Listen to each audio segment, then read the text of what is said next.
Hello, my name is Robert Dean Steele, and this is your daily Bible class. Listen to what Jesus says on the Sermon on the Mount in Matthew chapter 5, verses 38 through 42.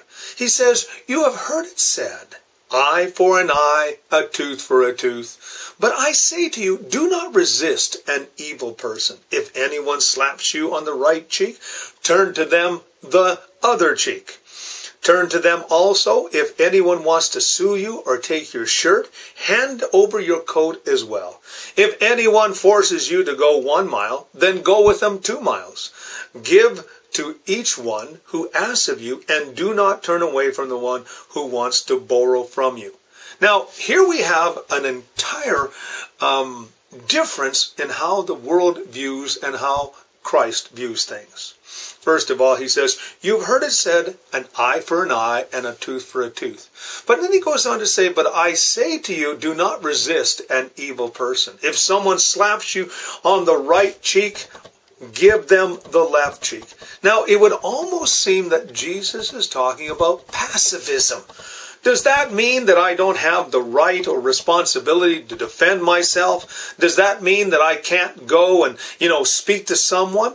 Well, if one was to look at it, it would almost seem that way. It would almost seem, he says, if someone wants to sue you for your coat, give them your cloak as well. If anyone asks you to go 1 mile, then go 2 miles. He says, give to the one who asks you, and do not turn away from the one who wants to borrow from you. I think the principle that Jesus is trying to get across here is the fact, not necessarily pacifism, but more than likely has to do with the fact that he says, your stuff is not your stuff. I think what is going on here is Jesus is dealing with selfishness. Selfishness, of course, is the number one problem in the society in which we live in today. People are saying, what's in it for me? I mean, that was the question that Peter asked Jesus. What's in it for me? Jesus, I'm following you. I'm doing everything I can for you. But the reality is, maybe more of what we do is in our own name, and we do it for our own devices, and then we add on to it some spiritual connotation that we're actually doing it for the Lord. The reality is that Jesus is trying to break selfishness, not to create a bunch of wimpy, weak individuals. No, Jesus is bringing a brand new outlook, a brand new view of things. In the Old Testament, of course, it was all about eye and eye for tooth. You hit me, I'm going to hit you back. You sue me, I'm going to sue the pants off of you. And that's the view of the world. The world says, you do something to me, I'm going to do it back to you. Now, Jesus also said, do unto others as you have them do unto you.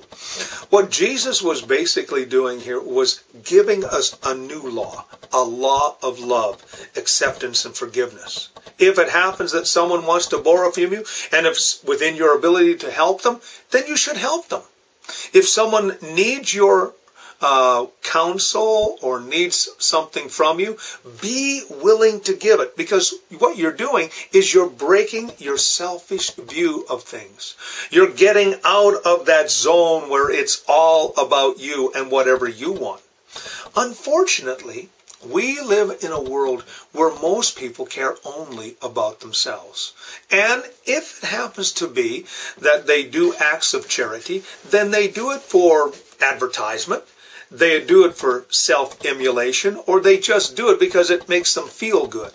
Now, there was a Saudi prince that was just recently gave $32 billion. And there is a heritage, a fund, a world's billionaire club, you might say, concerning philanthropy, where it was started by Warren Buffett and Bill Gates, and they challenged all the world's wealthiest to give to charity. Now, that's a great idea. But the problem is, every time these billionaires give money to charity, there's a great fanfare, and all the blessing is lost because of it. Jesus said, don't let your right hand know what your left hand is doing. He says, do it unto the Lord. And that's what this is all about here. I think so anyway. He says, listen, He says, don't resist an evil person. Don't sit there and try to get your own way. Because I read just recently that if you try to argue with a fool, they'll, first of all, be able to beat you because they have experience and you don't. So remember, he says this, if someone wants something from you and it's within your ability to help them, you should help them. And the reason you should do it is because, number one, God wants you to be an ambassador of him.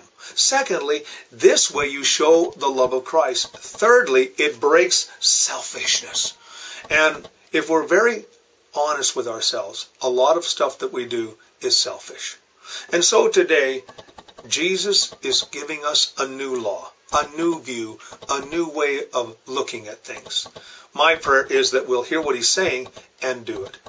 My name is Robert Dean Steele. This is, of course, your daily Bible class. You have yourself a great and godly day.